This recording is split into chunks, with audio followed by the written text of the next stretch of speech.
Hey everyone, welcome to Creative Ops, where we decode the trends shaping the future of business and tech. I'm Tucker, and today we're diving into one of the hottest but often misunderstood topics in tech, automating business processes with AI. Is it just hype, or is it really changing how businesses operate? To help us make sense of it, I'm joined by someone who's been deep in the trenches, our resident tech expert, Monir. Monir, welcome. Before we jump in, can you tell our listeners a little bit about your background and how you got into the world of AI and automation? Thanks, Tucker. It's great to be here. So I've been in the tech business for almost 23 years. I've started with classic development and ended up with AI and machine learning.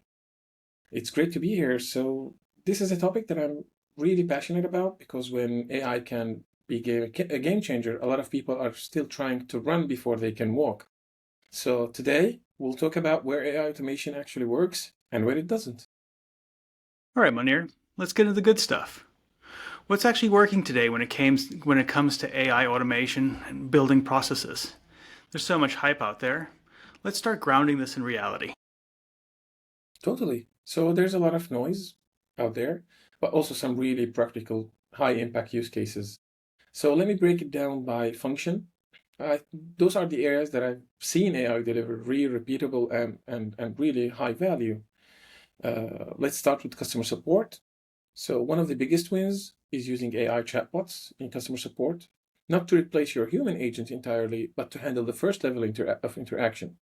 So you've got tools like Intercom or Zendesk using AI to respond to common questions, things like, where's my order? How do I reset my password? So you're saying that AI handles the routine stuff and passes the complex stuff off to a human? Exactly. And what's great is that modern bots also detect frustration or dead ends and escalate automatically to the human being. So customers don't feel like they're stuck yelling at a wall. Sounds And awesome. yeah, another powerful area is sales and CRM automation. Think of AI tools that prioritize your leads based on engagement, likelihood to convert, and past behavior. Like you have some CRMs even generating personalized email drafts for follow-ups based on what the lead has done. Like if they visited the pricing page, attended a webinar, bought a previous product or not. So for someone like me with a sales background, that sounds like a dream. I just show up and close? Yeah, pretty much. So it doesn't replace relationship building, but it makes sure that you're spending your time on the right relationships. So next we have finance and AP. So there I've seen teams save hundreds of hours by automating invoice processing, for example, where AI reads incoming invoices, even the scan papers ones, pulls out vendor names, totals, dates, and then matches that against purchase orders. So if everything checks out, the system can then send an invoice for approval or even push it straight to your ERP system. I've got a lot of friends that actually work in finance. So you're talking about no more manual data entry for them for their finance teams? Yeah, pretty much, pretty much. So just clean workflows and clear audit trails. Is so, and by the way, this is not just for big companies. You have even mid-sized companies using platforms that does this exactly. Yeah. Next, we have marketing. So in marketing, I think AI is crushing it with things like content generation, performance prediction, and even running micro experiments on ads. So you've got tools like that can write ads, that can write headlines, create social posts, and then AI helps you test those different versions of those automatically. Yeah, I think we've all used AI to try and help us generate marketing content, but what you're saying is you can actually use it for the micro experiments and try 10 things and only just use the top performing ones? Yep, yep. And it's faster than ever. But tools like Jasper and Writer right now are great examples. You combine them with an A/B testing platform, and you're running smarter campaigns super fast. Lastly, well, you have a sector like IT and DevOps, automations there. We're using AI right now to monitor systems, detect anomalies, and even trigger automated rollbacks or alerts when something breaks. So the AI has like a sixth sense, you're saying? Exactly. So we have platforms like Datadog or Dynatrace. Now they include AI-driven observability capabilities. So instead of sifting through thousands of logs, AI flags the logs that matters so your team can act faster and more effectively. Yeah, I know that speed in that sector is huge. If there's an error, you don't want it to propagate. So that sounds fantastic. I mean, that sounds like an awesome lineup. So to recap, you're saying AI is basically crushing in customer support, sales prioritization, invoice handling, market testing, and then basically even keeping servers happy. Yep, that's the common theme. And you can see that these are all repetitive, high volume tasks where humans don't add a ton of value, but where small errors can add up. So AI shines when it's applied with a clear business goal and proper monitoring. It's not magic, but when you use it right, it really delivers. I love it. I mean, practical, real world value. That's what we're here for. Of course, though, like not every automation dream pans out, does it? What are some areas where businesses try and use AI and it just doesn't stick? Ooh, that's yeah, a rough area to dig in, but I can tell you for sure, uh, end-to-end workflows where there's no human oversight.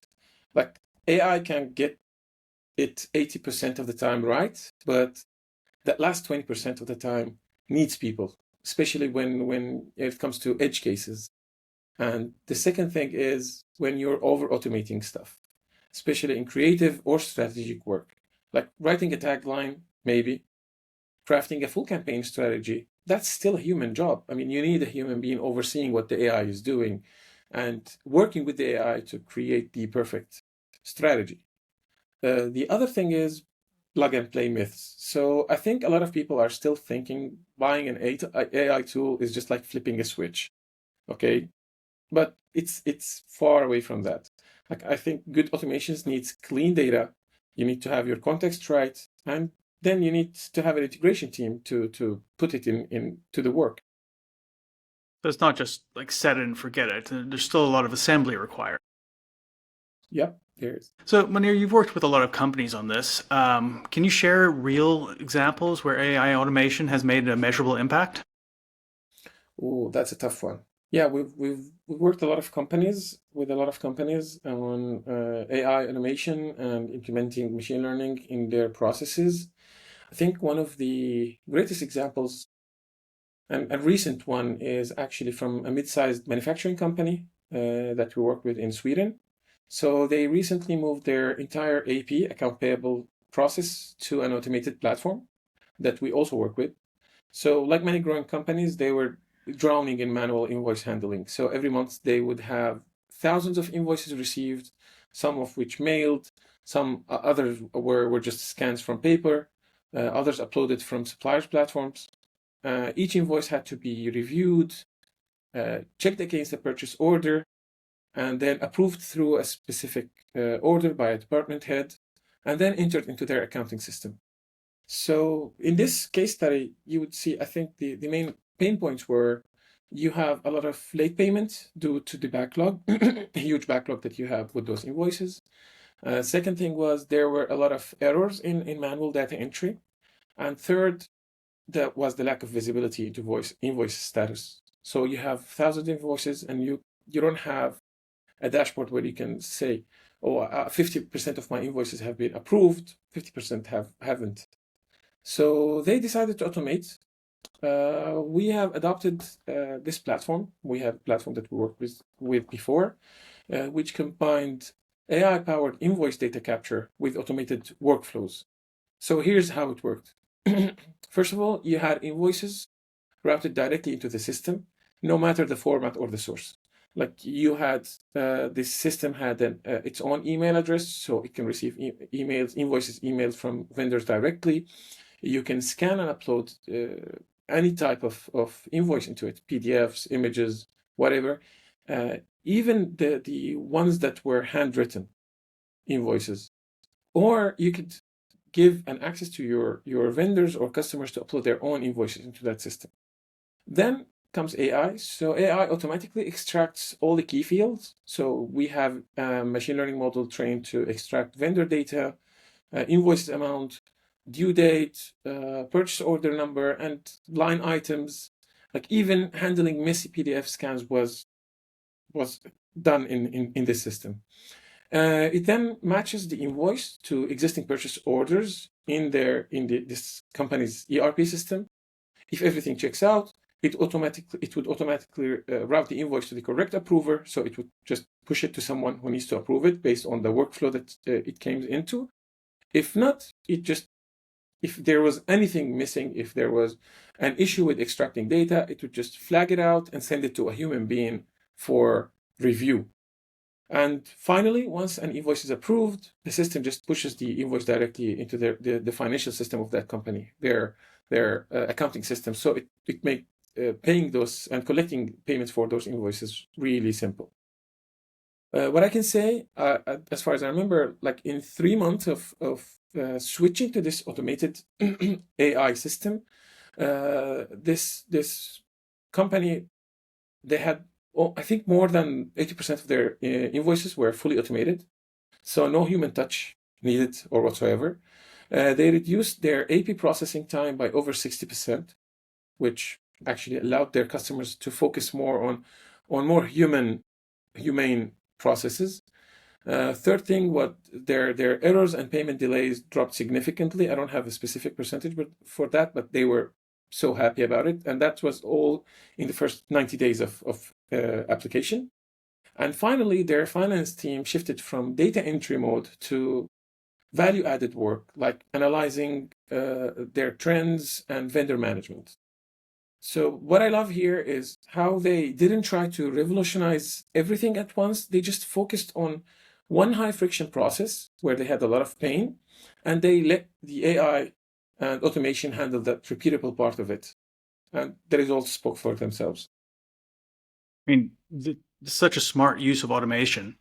It's not sexy on the surface, but you're saving hours of repetitive work, and I guess you're also freeing up the team to think strategically, and that's real value. Yeah, I agree. Impressive case study. All right. So, Monir, we've talked about what works and what doesn't. Let's say someone's listening and thinking to themselves, that sounds great, but where do I even start? What's your playbook for approaching AI automation? Oh, that's a great question, actually. So I usually tell people to follow a 5-step approach, especially if they want results without the overwhelm. But before I get to that, I think there's an important question that every team should ask up front, which is, how do you know when a task is a good candidate for automation? I think this is a really important question, but at the same time, it's a simple one. So if you have a task that is repetitive, rules-based, you do it in high volume, and it doesn't require creativity or empathy, that's a great candidate for automation, especially AI automation. You can think, as just we mentioned, invoice approvals, lead qualification, scheduling, or even form processing. If you're doing the same steps every day with the same inputs and outputs, it's probably ripe for automation. So you're saying it's not just anything shiny and trendy. It actually it really has to fit the automation profile. Yeah, exactly. Like I always say, don't automate chaos. Optimize first, then automate. And what do you think the biggest mind shift is that leaders need to make when using AI effectively? So I think AI is not about replacing people. I think that's the biggest mindset shift that leaders need to make. So it's not about replacing your employees. It's about amplifying them. So you need to go from what jobs can I cut with AI to how do I free up my people to focus on what matters, what humans do best. So it's not about AI versus humans. It's AI with humans. It's augmentation over automation. That's powerful, Monir. I appreciate that. And too often, I think AI is seen as a cost-cutting tool, when in reality, we can actually use it just to unlock creative capacity. Is that correct? Yeah, I totally agree with that. Yeah. Okay, circling back to my question from earlier. Playbook, what's the playbook for approaching AI automation? Yeah, I think I almost forget about that. So yeah, I think the 5 steps playbook that I would recommend every company and every business owner go through is, first of all, you need to start small. So take one process, one metric at a time. Pick one that really have a huge pain point. Don't aim to transform your whole company overnight because you would fail. Second thing is document the manual process first. Like as we've said before, you need to look for the processes that are actually good to be automated. If you can write down, if you can't write down actually the steps a human being takes to do that process, then that process is not ready to be automated, even with AI. Third thing I think is using the right tool. And we can help you out with that. There are a lot of consultants, a lot of experts in the field that can really help you. But what I would recommend is you go for the low friction platforms first, and then you can go for tailor-made solutions. Like if the market doesn't have a tool to automate what you're trying to do, there's always development houses that can help you out with that. The fourth thing is build with humans in the loop. I think, again, I would like to reiterate that you can't let AI handle the whole thing. Okay, you need to keep people in charge for approvals, for judgment, for strategy setting. AI is not in the level that can take those decisions without a huge margin of error. And finally, always monitor. So here we're talking about automation. We're not talking about autopilot. You cannot just automate stuff and let the AI does it work without any monitoring. So you need to think, what does it mean for me to success in automation? And you need to review your goals and your performance regularly and then refine your processes. Frankly, I love that. I mean, it's structured, it's totally approachable. It makes AI feel less like rocket science and more like just smart problem solving. Yeah, exactly. It's not about, I think it's not about being first to implement AI. It's about being effective in implementing it. And if you get those first few wins, momentum will build up fast and you would see yourself automating more and more processes. Yeah, I think I'm also excited for the development over time as how AI shifts. There's been, quite a lot of shifts already, and I expect more to come. But this has been gold, Monir. For everyone listening, if you're starting to use AI to looking to automate something in your business, or even just thinking about it, reach out to us. We'd love to feature your story or answer your questions in a future episode. Monir, thanks again. Where can people contact you if they want to explore AI workflows further? Well, absolutely. You can feel free to send me a message first on LinkedIn, or you can email Penta Creative directly for any questions about how you can automate your processes. All right. Well, don't forget to follow, subscribe, and share this with someone who's ready to stop chasing shiny objects and start building smart systems. Thank you for listening, and we'll see you in the next one. Thank you, Tucker.